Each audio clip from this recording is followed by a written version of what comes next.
Hello and thanks for joining the first edition of Journalist Hangout. This week, I'm Ayodele Uzubakun. Today on the program, Senate President responds to allegation that he armed robbers, says pleas out to embarrass him. APC shocks party bigwigs with Congress verdicts. And later on the show, Justice Mustafa Akanbi, pioneer ICPC chairman, dies at the age of 85. I'll be hanging out with Babajide Kolade Otitoju, Wale Adedayo, and Kolawole Johnson. So if you are ready, let the hangout start now.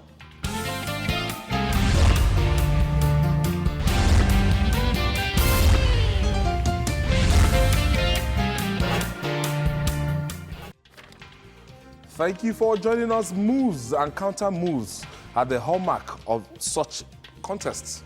But in the Simri feud between the Nigerian Senate and the police, not many expected that a new twist, despite an earlier warning after numerous invitations to the Inspector General of Police, Ibrahim Idris, to appear before the Senate for questioning over killings across the country.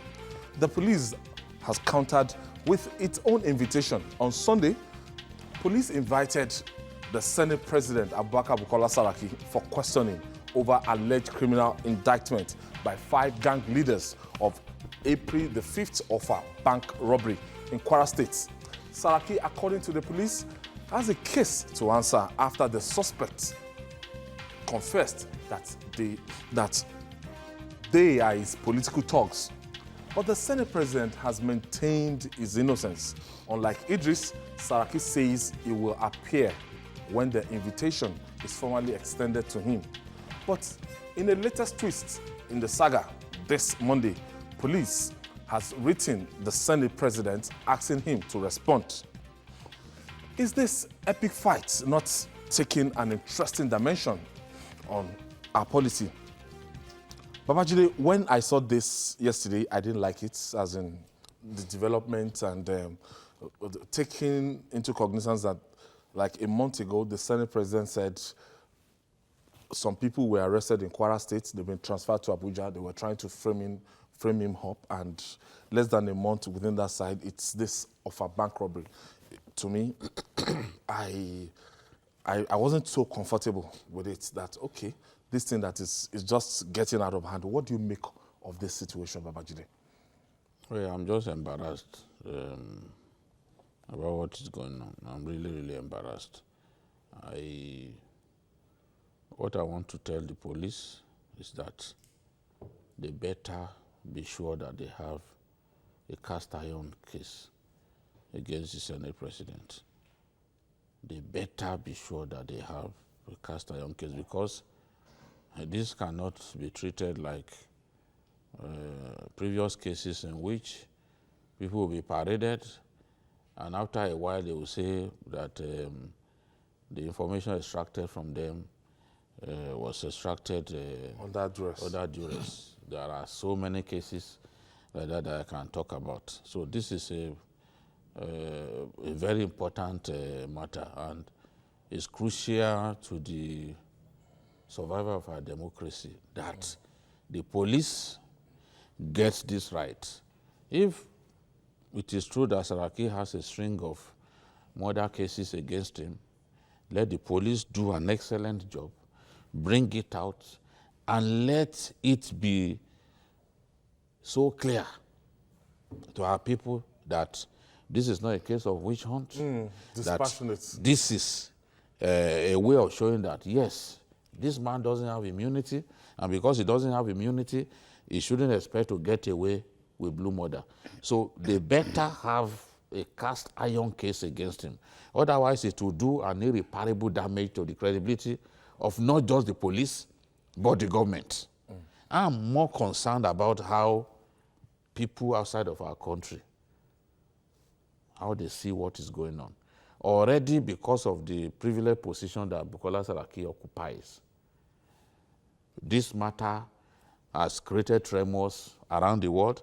You will find parliaments in some African countries, they are already asking questions. From Ethiopia, to Rwanda, they're asking questions, what is happening in Nigeria? Everyone is interested now. because they see this as a potentially dangerous matter that could even lead to a constitutional crisis. So the police, they have to get it right. I'm not saying that Bukola Saraki is above board. It's going to be difficult for me to stick my neck for any politician, knowing them very well, knowing the way they use talks and all that. But the point I'm making is this has to be a case that really sets the Nigerian police apart. This has to be a case that really shows that the Nigerian police is up to its game. This is not a case that has to be messed up. If this case is messed up, honestly, the IG will go into the Hall of Infamy. No doubt about it. History will be harsh on him. He has to know that. And the people who work with the IG must know that. Because once you are through with this and you don't do it well, and the Senate president gets out of jail, in inverted commas, if he gets out of jail on this matter, you're unable to pin him, and you've given Nigerians the impression that, oh, it's this, it's that. Honestly, the road back to recovery from the embarrassment that the police will have caused itself will be extremely tortuous, and many Nigerians will lose faith in the police. And when people begin to lose faith in the police, we are approaching the season of anarchy. So we do not want to see that happen. Let them sort themselves out. The political class, the police, they should sort themselves out. You have the evidence against this man, bring it out, and let it be cast iron evidence. That's what we are after. We are journalists. We are not politicians. Kolawole, it always is the case of the witch cried yesterday and the baby died today. And when you want to look at the way it is now, a lot of people, they are not so comfortable that this is the Inspector General that has been invited by the third arm of government or the National Assembly, the Senate, like 3 times. And after a resolution was passed and he was tagged like enemy of democracy. For him, for this to be happening less than a month to that time, is this a kind of fight back from the police? You know, first, there can be a coincidence. You can be very sure of that. But 2, you need to, again, look at it deeply. 1, what will the IG build a fight back on if there is no probably semblance of evidences? So the IG saw something and built a fight back on it, period.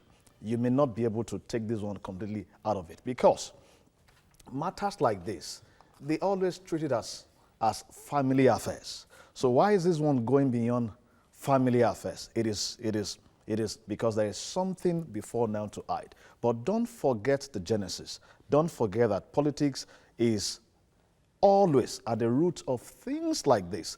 And this is not the very beginning. Remember that the government was trying to get the Senate president. He was charged to the Court of Conduct Tribunal, and he was being tried there. And somehow, some way, he got himself out of that. And at a point in time, he was charged for forgery. For forgery, a lot of things. So his battle, this is not his very first battle. And in most cases, they don't have cast iron evidence against him, just like he said now. So will this one be different? Time will tell. However, now, when political games like this are going on, for me, I'm looking at the details, at different things. The way Nigeria politics is turning is terrible. You find us committing criminality, and we call it politics. Now, you find people committing arson, murder, and they said it's a political game. Today, Nigerian police, they know virtually all the thugs of every politician, but they will not arrest them. The moment the game is smooth. And the very fact is that, is it only when things like this arise that you now want to, use those you know before now against them? So if you look at it by and large, this is politics. And don't blame those who are, of course, some are pointing accusing fingers to the presidency. Some are giving different excuses. But I don't think you would expect that a very large faction that left a party few months to the election last time, and they caused a colossal damage. Of course, the game also is very obvious. They want to leave again, and this is the bait. We have seen the traces before. The moment you have the strong will, okay, it is either you are thrown a case so you keep quiet, or you're thrown a case so that you can come to the negotiating table. Wale, let me take your first salvo here. Now, a lot of people will say that, is this a case of, how will I put it? But the bottom line is that, is this politics or something that has to do, you're building a case and you've seen that, look, the Senate President, you have, on its merit, you have a case to answer, or politics? Because I know you've worked with politicians, and do they keep this kind of talks? As in people, these people, do they keep this kind of talks that they will go into crime later? They will come and confess. We used to, at the point in time, we used to work for this kind, this person. See, the tragedy in Nigeria is that a lot of people shy away from the truth. They call themselves Christians, they call themselves Muslims, but they lie all the time. There is no serious politician in Nigeria, either in elective office, out of elective office, in the two major political parties, who does not have a retinue of thugs. But that does not mean that you send these thugs outside of what you arrange them for, which is politics, to go and do some other things. Like you rightly said, the drama that is playing out has to do with politics of 2019. The NPDP, if they pull out of APC today, the House will collapse, no doubt about that, especially if they align with a major opposition party. ADC is not as strong yet. It is still the old PDP that is still strong, better than ADC. If they pull out today, because it was the pulling out of NPDP that destroyed the PDP more or less, so was the last election. Everything is about politics. If someone is saying that because some thugs go out to rob, you may want to recall the case of Chief Oredein, a former organizing secretary of the Action Group during the First Republic. Yeah. See, I was director of organization PDP Ogun State. I know the kind of people we work with.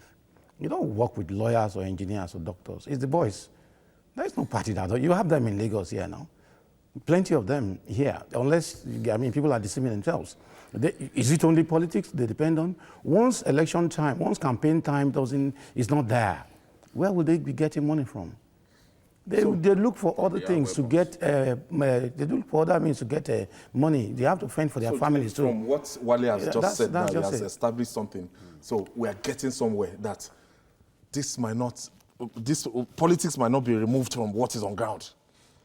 You know, you started with the IG must have cast iron, concrete evidence and everything to prove his case. Yes. Because just for the sake that I want to shame Bukola Saraki, this should not. No, you see, the thing is, my advice for everyone, whether you are in politics or not, is to stay out of trouble. When you stay out of trouble, the enemy will not be able to pin anything on you. But if your hands are as clean as a sewage pit, they will come after you, knowing that that thing is always there. For most politicians, there's always skeleton in the cupboard. Sometimes they survive, and that's why they always struggle to be within the vortex of power. Because when they are within the vortex of power, nothing can happen to them. They have some form of insulation against informal immunity. Yes, you know, and they also work with the police. So the police know the secrets of most politicians. The police even help them to rig election. We've seen police in Nigeria used as contract killers. Of course. Yeah. Urubebe, remember Urubebe of the Lagos SARS? Yeah. You know, SARS under him got involved in contract killing. You know, before Urubebe eventually died and all that. We can't forget these things. Now, the police, they have facts about every politician.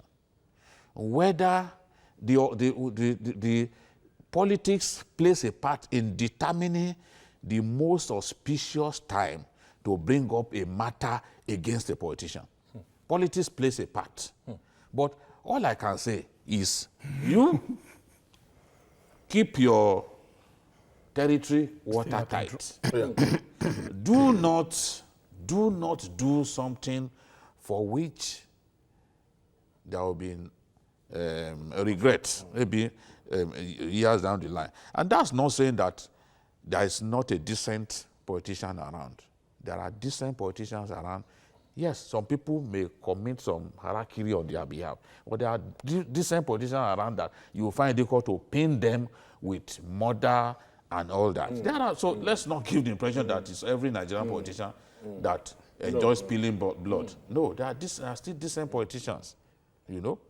But some people can commit some crimes, you know, even without being told by them to do it. Honestly. Remember, Buhari himself today, who is the president, some of the actions for which he got demarcated and became unpopular to an extent before he was removed, those actions were taken without his knowledge.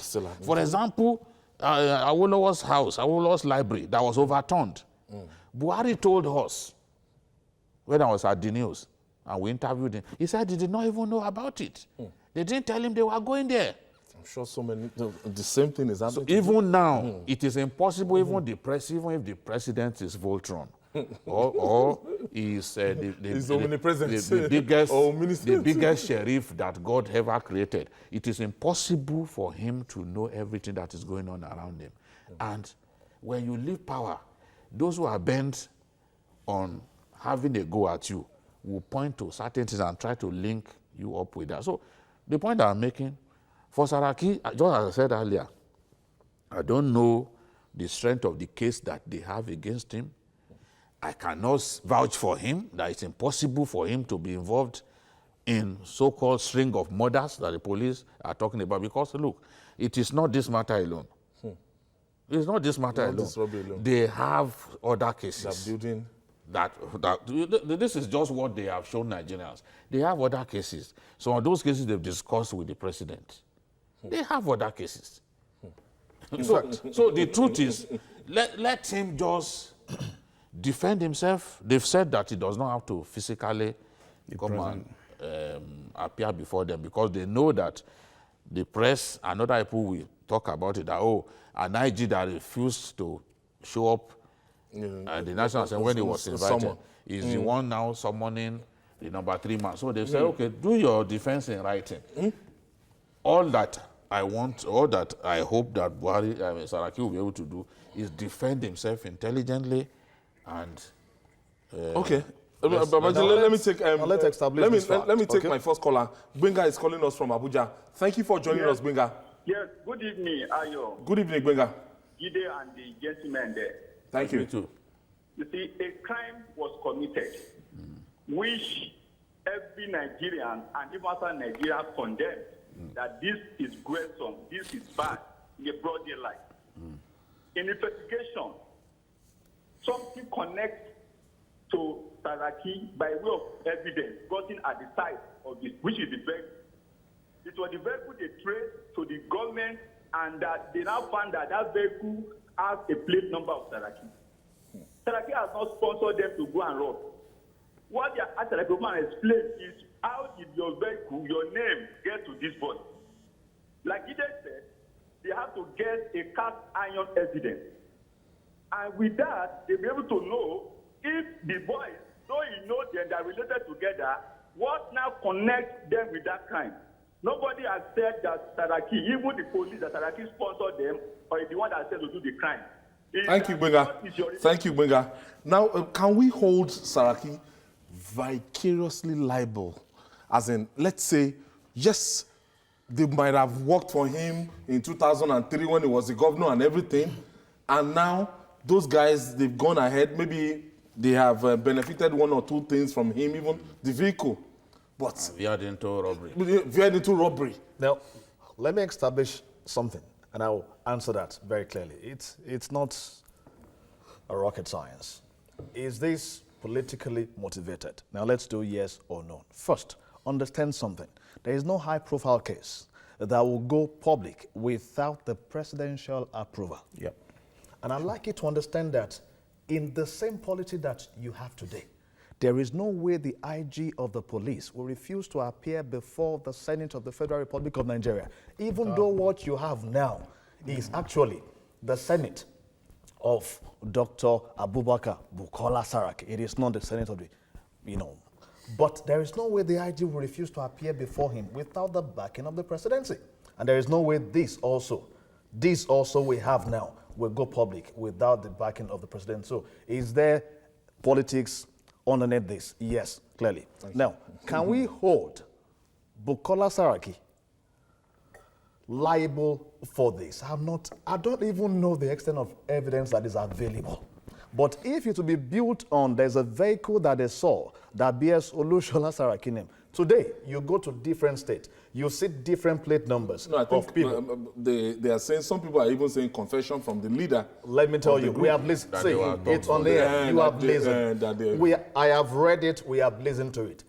Do you know this? That before now, the police, not just in Kwara State, the DSS, they had the report of these key guys who are attached to Saraki. In fact, in a lot of cases, the police protect them. The DSS protect them. When they are on, and probably their superiors are coming, DSS officials, they will tell guys, go and hide your gun, our guys are coming. So they work together. Every single boy arrested today that is confessing any link to Saraki, they are not new to the police. They know them. So can you hold Saraki liable for what they have done? Obviously, I don't think a Senate president will sponsor anybody to kill. But like he mentioned already now, if they want to link you, this is a state. See, there is state crime. Wale? No, my take is what Ejide was talking about the other time, that he will advise politicians to be careful, to be clean, and so on. In our polity, to me, we have a young democracy. We are more or less another third world country. There's no way you can be clean here. I mean, you can say not everybody. He said some people that I know what I'm talking about. Possible you can say it's not every politician. It is possible to be clean. Start mentioning names. I can establish that here. It's not every politician that's a murderer. It is possible to be clean. And I also said that it is possible for some people who work for them to even carry out certain actions without their knowledge. And I gave an example. Let me still give Wale the floor. Listen. You see, me, I don't deceive myself. I look at things the people you work with. reality. Listen, during the time of Action Group, you had a very popular name in Lagos here, Omokukwa Imushi. You can't see him near Jiva Awolowo now. But for God's sake, he was working for Action Group. He was working for Awolowo. You understand what I'm saying? And I mean, who will say Awolowo sponsored thugs? Gberegede was in Agowe now. He was working for Action Group, killing people all over the place. He was working for Action Group, working for Awolowo. You are even taking it too far by going to Awolowo. No, wait. It is possible to have decent politicians who are not murderers, who do not kidnap people to gain electoral traction. It is possible. Okay, let me quickly take Olariwaju is calling us from Kwara State. Thank you for calling us, Larry. Yes, thank you. Yeah. I want to make my position known on this matter. All right, by please. advising the police to maintain the respect we have for that institution. There's nothing bad to investigate any issue, but they should be minded away from give it a political coloration. We all know the genesis of this matter. His emergence on Senator Bukola Saraki through another means is still lingering on the minds of people that don't want him. On a final note, I just want to appeal to them very strongly and passionately that one administration goes, one administration comes, but certain institutions remain. They should try all means to be away from political coloration so that the situation will not take the police as an institution to the cleaner. So that is my own position. Thank you. What image does the Nigerian police, what image do they have now? No. The thing is, you need to look at it. But he's advising them now. It can't be a crime to Of course, advise them. of course, no. To No, stay. he's saying He the right wants thing. them He's to saying the stay right thing. on the right On the path. case, yeah. See, you mentioned something. You're advising the police. There's no big deal about that. You mentioned something at that time now. Is there any of these guys the police don't know? They do. They know. The Of course SSS too. they know. They know them. criminals. But- How did they that's what I'm arrest saying the that- That's what I'm people saying. quickly? That see, you have them around you, know but them. what they do after the normal assignments you give them, to me, you hardly want to poke your nose into that. And meanwhile, if you give them cars, money, or whatever, buy phone or whatever, you are not saying they should go and use that to do their other businesses. But when you understand? buy guns to arm thugs and you leave them loose, of course they can do anything. That's what They can do happened. anything. That's what happened in Borno State. The so-called Ekomog boys became Boko Haram. Boko Haram, yeah. That's what happened in River State. That gave birth Odili. to Ateke Tom and other Asari militants. Dokubo. Because after the election, you left them high and dry. And they had guns. Those guns, they now turned it against people and began to kidnap people for ransom. So if some people are talks for some politicians in Kwara and they bought guns for them, and they decided to use those guns to rob people, and of course, remember that the policeman who was dismissed, he even confessed that he alone killed 20 people. SARS. Yes, SARS the guy. SARS man.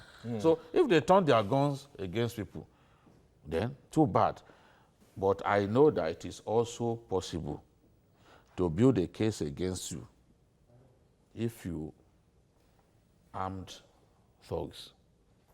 You've committed a crime against the state. So let all just a whooping politicians, dog. yes, let all politicians, you've committed a crime against the state. The severity of the crime may not be as if you are actually linked with the act of armed robbery. But you can't be arming thugs. You can't be harming thugs. It's not unpardonable. If it's going to happen, it should go round. Gentlemen, this is a running case, and I'm sure this is not the last we're going to hear about this case. When we return, APC shocked party bigwigs with Congress verdicts. Stay with us. It's still Journalist Hangout. We'll be right back after this breather.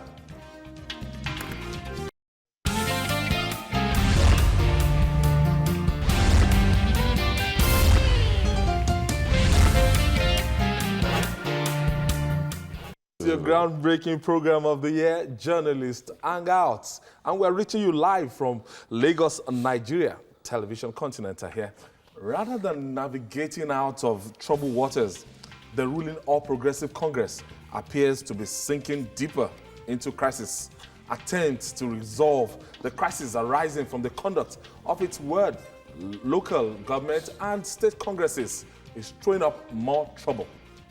The National Working Committee of APC gave a shocking verdict on the outcome of the congresses that may further infuriate party bigwigs. Some chieftains have simply lost out in the struggle to control the party machinery. APC spokesman Bolaji Abdullahi said some bigwigs and their factions are in the wrong and therefore overruled by the national leadership. With its June 23rd National Convention fast approaching, how does APC plan to placate its generals and their foot soldiers? Gentlemen, Babajide, I don't know. The latest report we're getting now is that, as of yesterday, it was a different report. As of today, I think the party is trying to, amend one or two things.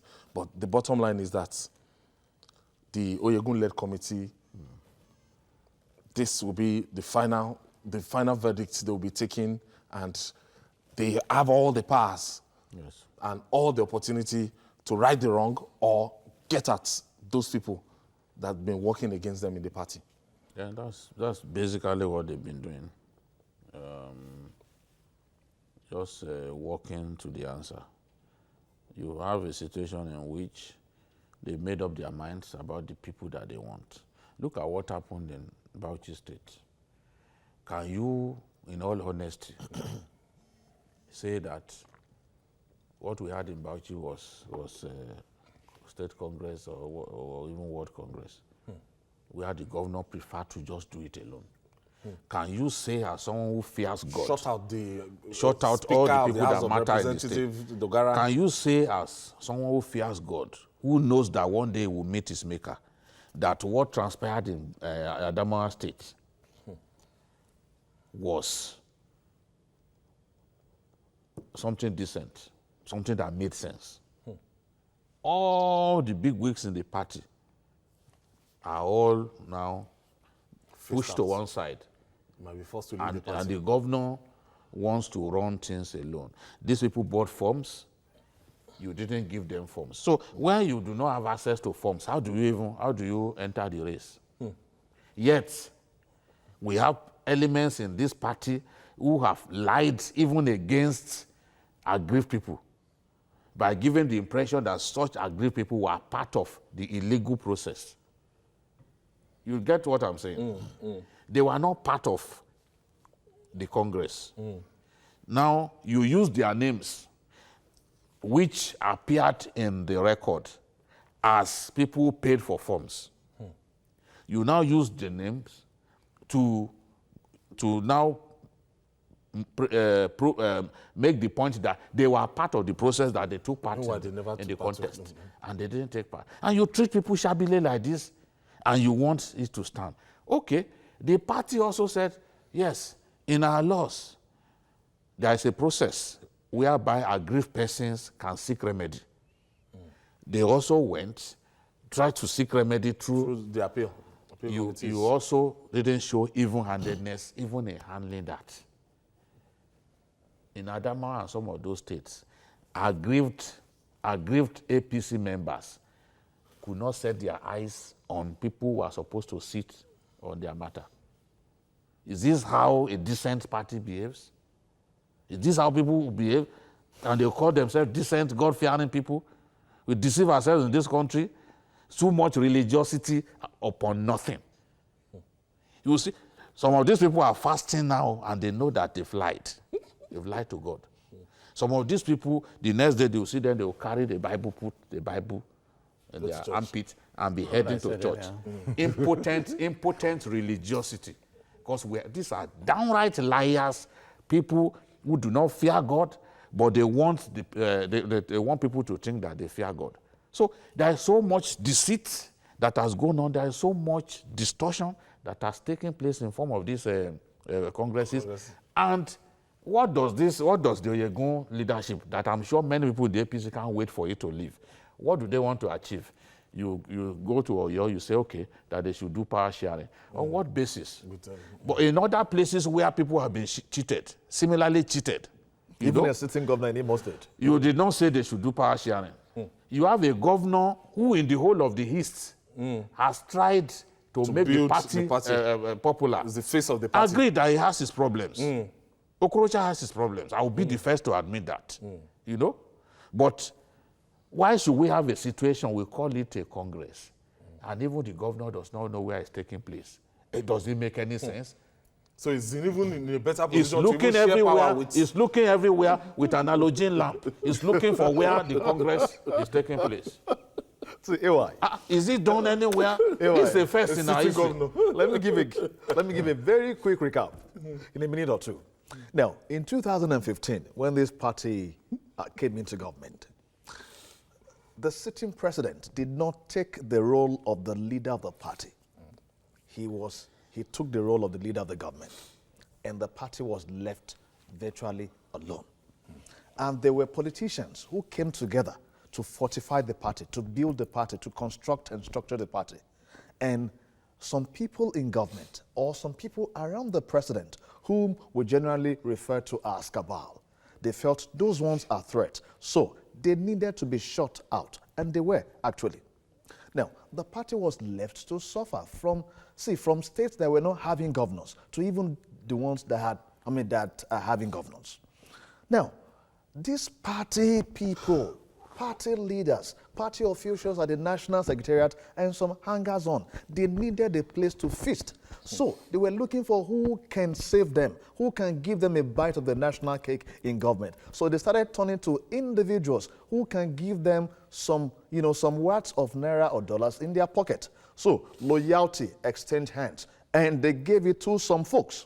Now, politics started developing towards the next election, and strategists of each of these camps are strategizing. At a time, the president realized that, this ship is needed again to get to where we need to, to where we need to go. Now, they started bringing some folks together.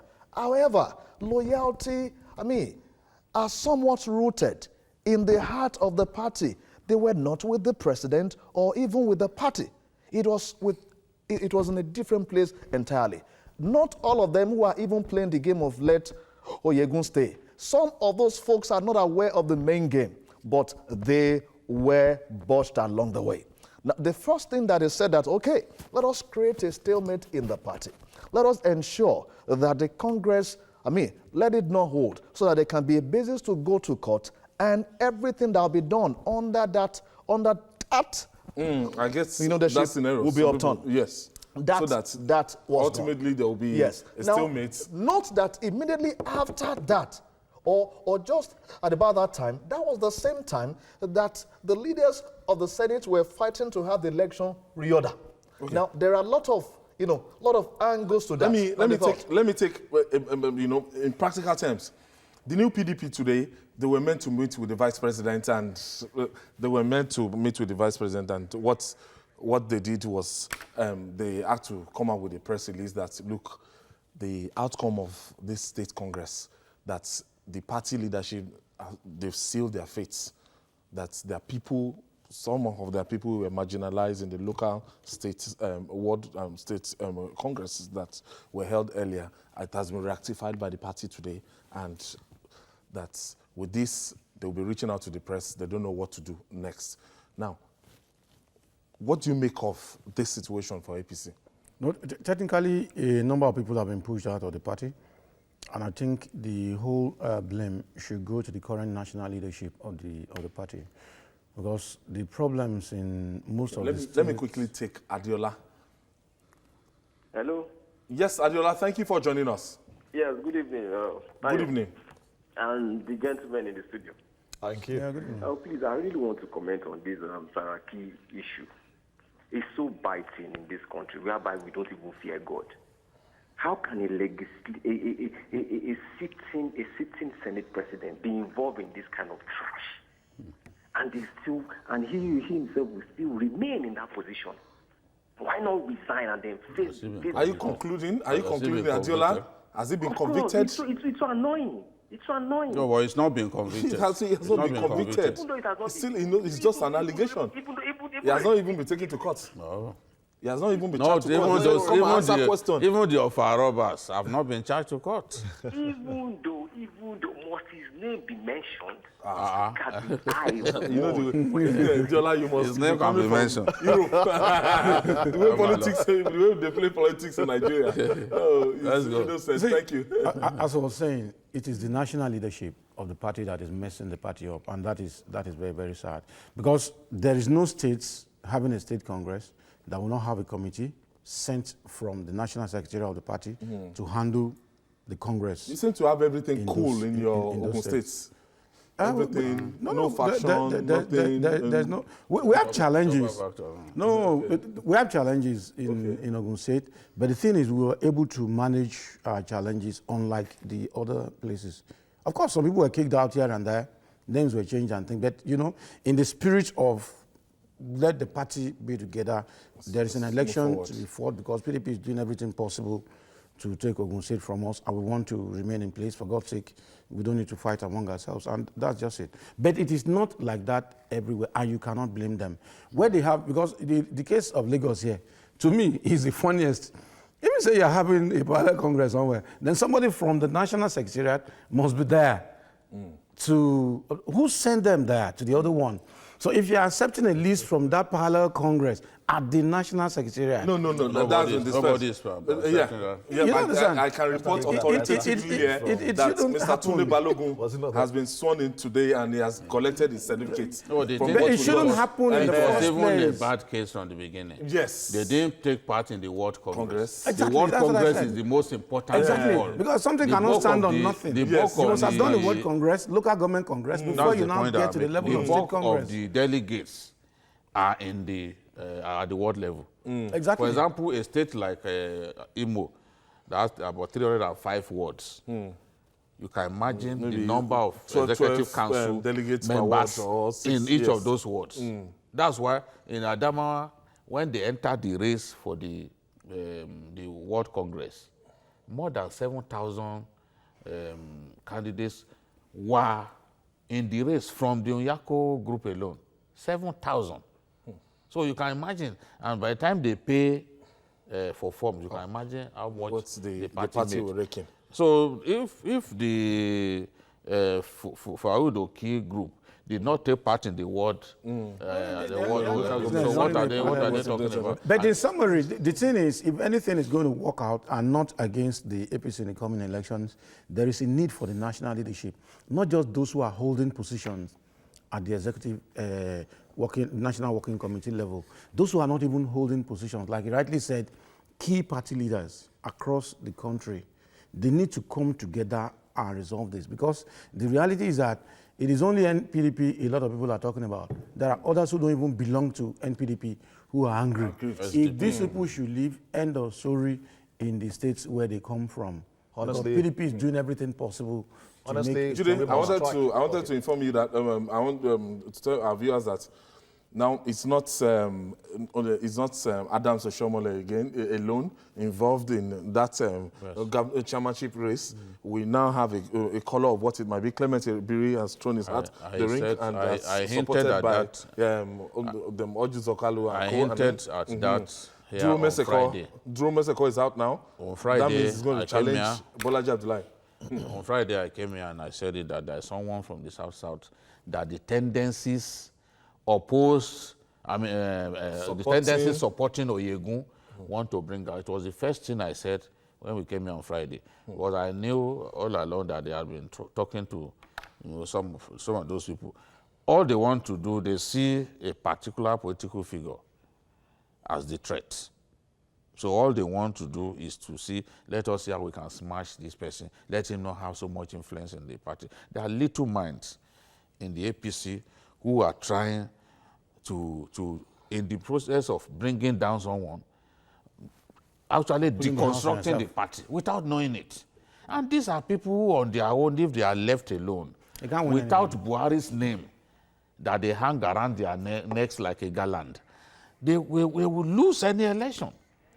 So this is the thing. Let them go to I'm looking forward to a new era, an era in which some of the wrongs that have been committed can be addressed. All of these people should not leave the party because they were the people who built the party in the first place. So I'm sorry. I'll soon come to you now. I have Monday. Monday is calling us from Edo State.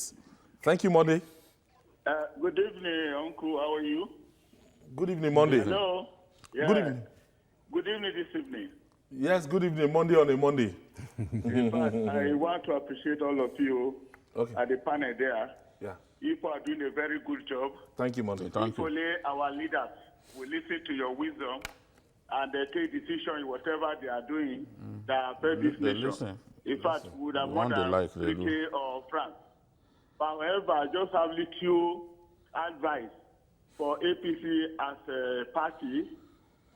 It's just like, in fact, it has to do with Saraki issue. When you mold an image with a red sand, you must ensure that image doesn't go under the rain. Or else, when it goes under the rain, it will fall and both the hands and the leg will detach. And as this thing goes on, if care is not taken, that is the beginning of their downfall. Except they put their house in order now. Because the whole situation, it has to do with politics. There's no need we should start doing all these things. It is very, very unlawful and uncivilized manner. Instead of them to create time to do with issues that affect the nation. Our time is fast spent. Thank you, Clement. Quickly, 2 seconds. Let me strike. No. Let me strike this box. Okay, so, get it right. There's some people are out of the game in APC, and they will not leave. They will wait to destroy the party further, because the more they destroy the party, the better their chances where they go. Number two, those who are the real power brokers that will determine what happened in the next election are cooking up something. The earlier APC wakes up to that, the better. Thank you, Kola Ali Johnson. At a moment in our national life when we need to clear direction, when we need a clear direction, particularly in the fight against grafts, Nigeria has lost one of its finest nationalists and judges. On Sunday, former president of the Court of Appeal and pioneer chairman of the Independent Corrupt Practices and Other Related Offences Commission, ICPC, Justice Mustafa Akanbi, died at the age of 85. He was a well-respected jurist and incorruptible judicial officer. The death of Justice Akanbi, who had a distinguished career as a forthright judge, should be a wake-up call to our judicial officers to be more alive to the responsibilities of advancing the cause of justice and stemming the tide of corruption. Gentlemen, Wale, Justice Akanbi, anytime you think about ICPC, apart from being the first chairman, in terms of forthrightness, you think about this man. Until he died, he's always preaching this.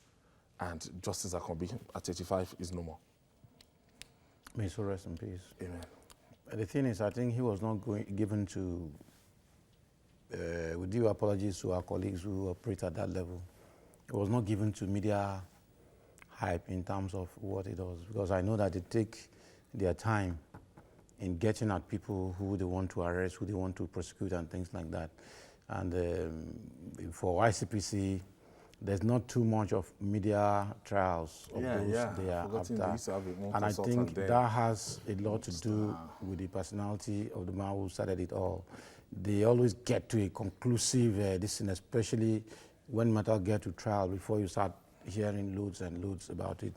Not that, I mean, of course, people who say maybe they are not doing much, but unlike the EFCC, which is like a sister agency in the anti-corruption fight, theirs is not much of going to the media with this blah, blah, blah, and that. They work more. It's like they tend to follow the normal process that should be done, not just go on media and on the pages of newspapers and be throwing things there instead of working. Well, may so rest in peace. Babajide, I remember he served at the same time when Nuri Badu served as the chairman of EFCC. A lot of people that time, they didn't see, because it wasn't the glamorous media savvy justice. But when he left that office, we realized the kind of work he did, and in terms of being incorruptible, and that position actually suited him. Yes. As chairman. By the time he left in 2005, he had put 87 persons on trial and secured only 2 convictions. That's not a particularly good record, and he was complaining about the meddlesomeness of government in the process of prosecution and securing justice against corrupt persons. He made so much noise about that. And then, of course, we had judges who had made a career out of ensuring that corrupt people do not go to jail. You see, we can condemn the FCC, condemn the ICPC, but we must not forget the fact that there are some irresponsible judges out there who, in fact, give reliefs that people put on trial have not asked for to them. There was a judge who was particularly notorious for that, and every time ICPC lawyers came back to Baba to tell him that, look, this is the problem that we face with this judge. He has granted reliefs that these people didn't even ask for. So one day, Baba Akanbi, in anger, took his gown and went to that court. And he sat down and introduced himself to the judge. He said, today it is me and you. I've heard all the rubbish that you have been doing. That even reliefs that these people have not asked for, you willingly give them. All because you don't want us to secure justice. Today, I've come to tell you that it is me and you. You are dealing with someone who knows the law, you know? a distinguished jurist who knows the law. So at the end of the day, that judge was unable to get away with what he had planned because Baba physically went to court and intimidated the judge before even the trial began. So he faced all kinds of challenges. And I believe that if he had received tremendous support from judges handling those corruption cases, I believe that he would have had a better record. But he tried his best, and Nigerians will remember him as an incorruptible judge, as a forthright judge, and a good father. Apart from the likes of Justice Chupudifo Puta and Theo Elias and all this, Justice Eshaw. So there are few people you can actually count these days, in terms of people, judges that are incorruptible. You won't cite their cases. The major problem, the major issue we have today, perpetual restraining orders. No, the major issue we have today with the anti-corruption fight, it's not even the FCC. It is with the law courts. We have been shouting. The FCC has its own problem. Of course. Poor prosecution. That's where I'm going. Lack of diligence. We have condemned EFCC for bringing cases without good evidences. That is why you expected a person like Justice Akanbi to do better. He's been in the, in the angle of that, and he's been also on the seat to fight corruption. So we expected him to be able to do much more, having a good knowledge of the two sides. But remember, in that very time, EFCC was like an attack dog, and Justice Akanbi was not the kind of person you can use for that. He would have scored a lot of marks, but because he wasn't, so of course they left him to do his game. We pray for for people like that these days. Honestly, we need that, and I think we should even start breeding ourselves much more. We are talking about him today. What would people say about us too when we leave? Whether you're a journalist, whatever. Before now, the quality of elocution of Nigerian judges was what we never took lightly. When you read judgments by Eshaw, by Oputa, by Anthony and Nyangolu. Even today, you still read them and you compare. And you're like, what? The thing is, what do we have now? We don't have such level of brilliance anymore. I'm telling you. And what we have these days, an appeal court judge gives a judgment, and the Supreme Court, they will tongue lash the appeal court judge, the best lawyers don't go to the bench again. For veering off the law, in deciding matters. So I think corruption has done so much damage to our system. If you read an interview that this Baba granted to the news, he even went as far as saying some people who are not qualified to be judges. They bribe their way through and they become judges. So what do you expect from those people? Incompetence will now dominate the affairs of the judiciary. As you just said, the level of elocution and everything. Yes, thank God for we still have the likes of Justice Oyiwole, Justice Banjoko, the woman that actually sent Jolly Yame to prison last week. When I read, if that case lasted for like 11 years. Honestly, now, if we are serious about judiciary reform, why didn't you bring a man like that? I want to thank you, Wale Adedayo. I want to thank you for being our guest today. Thank you, Kolawole Johnson. Thank you for your contribution. Thank you, and the master himself, Babajide Kolade Otitoju. Thank you so much for always being there. And that's it on Journalist Hangout today. Join us tomorrow for another interesting episode of the program. You can watch the repeat broadcast tonight at 11. You can also watch Journalist Hangout on other platforms showing on the screen. You can catch us live on YouTube at youtube.com/TVC News Nigeria. Our feedback channel is Journalist Hangout at tvcnews.tv. I'm Ayodele Uzubaku. God bless Nigeria. Bye for now.